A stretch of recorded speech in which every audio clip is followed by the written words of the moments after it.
Bharat 180 news కి స్వాగతం. తూర్పుగోదావరి జిల్లా అనపర్తి మండలం దుప్పలపూడి గ్రామానికి చెందిన వైఎస్ఆర్సీపీ గ్రామ శాఖ అధ్యక్షులు వాడ్రేవు చంద్రశేఖర్ గ్రామంలోని ప్రసిద్ధిగాంచిన శ్రీ చంద్రశేఖర స్వామి వారి ఆలయంలో స్వామివారికి 6 లక్షల రూపాయల విలువైన వెండి ఆభరణాలను సమర్పించారు. ప్రత్యేక పూజలు నిర్వహించిన అనంతరం మాజీ ఎమ్మెల్యే డాక్టర్ సత్య సూర్యనారాయణ రెడ్డి శ్రీమతి ఆదిలక్ష్మి దంపతుల చేతుల మీదుగా స్వామివారికి ఆభరణాలను అందజేశారు.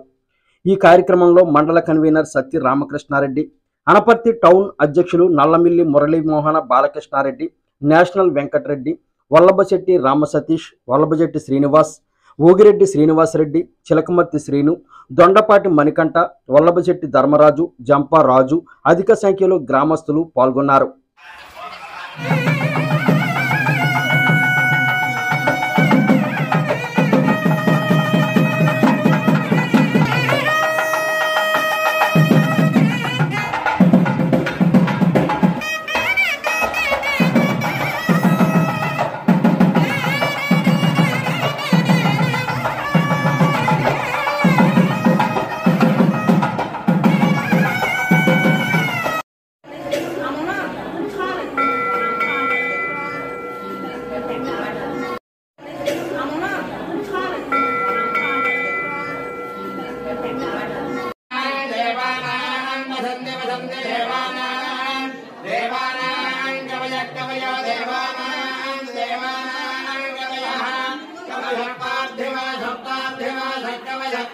పార్థివాస